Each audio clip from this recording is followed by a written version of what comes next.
या देवी सर्वभूतेषु माँ चंद्रघंटा रूपेण संस्थिता नमस्तस्यै नमस्तस्यै नमस्तस्यै नमो नमः।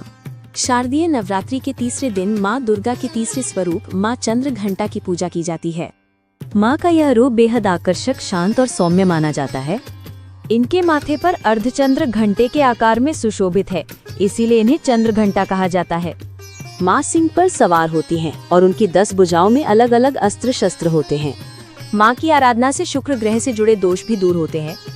महिषासुर के पिता रंभ असुरों के राजा थे।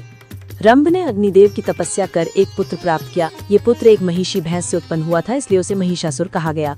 महिषासुर ने ब्रह्मा जी से वरदान प्राप्त किया था कि कोई पुरुष, देवता या पशु उसका वध नहीं कर सकता, उसे केवल एक स्त्री ही मार सकती है।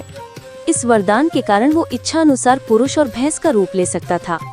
देवताओं और असुरों के बीच लंबे समय तक युद्ध चला। असुरों का स्वामी महिषासुर था और देवताओं के इंद्र। महिषासुर ने देवताओं पर विजय प्राप्त कर इंद्र का सिंहासन हासिल कर लिया और स्वर्गलोक पर राज करने लगा। इसे देखकर सभी देवतागण परेशान हो गए और इस समस्या से निकलने का उपाय जानने के लिए त्रिदेव ब्रह्मा, विष्णु और महेश के पास गए। देवताओं ने बताया कि महिषासुर ने इंद्र, चंद्र, सूर्य, वायु और अन्य देवताओं के सभी अधिकार छीन लिए हैं और उन्हें बंधक बनाकर स्वयं स्वर्गलोक का राजा बन गया है। ये सुनकर ब्रह्मा, विष्णु और भगवान शंकर को अत्यधिक क्रोध आया। क्रोध के कारण तीनों के मुख से ऊर्जा उत्पन्न हुई। देवगणों के शरीर से निकली ऊर्जा भी उस ऊर्जा से जाकर मिल गई। ये 10 दिशाओं में व्याप्त होने लगी। तभी वहाँ एक देवी का अवतरण हुआ। भगवान शंकर ने देवी को त्रिशूल और भगवान विष्णु ने चक्र प्रदान किया। इसी प्रकार अन्य देवी देवताओं ने भी माता के हाथों में अस्त्र शस्त्र सजा दिए। इंद्र ने भी अपना वज्र और ऐरावत हाथी से उतरकर एक घंटा दिया। सूर्य ने अपना तेज और तलवार दिया और सवारी के लिए शेर दिया। उनका विशालकाय रूप देखकर महिषासुर यह समझ गया कि अब उसका काल आ गया है। महिषासुर ने अपनी सेना को देवी पर हमला करने को कहा। अन्य दैत्य और दानवों के दल भी युद्ध में कूद पड़े।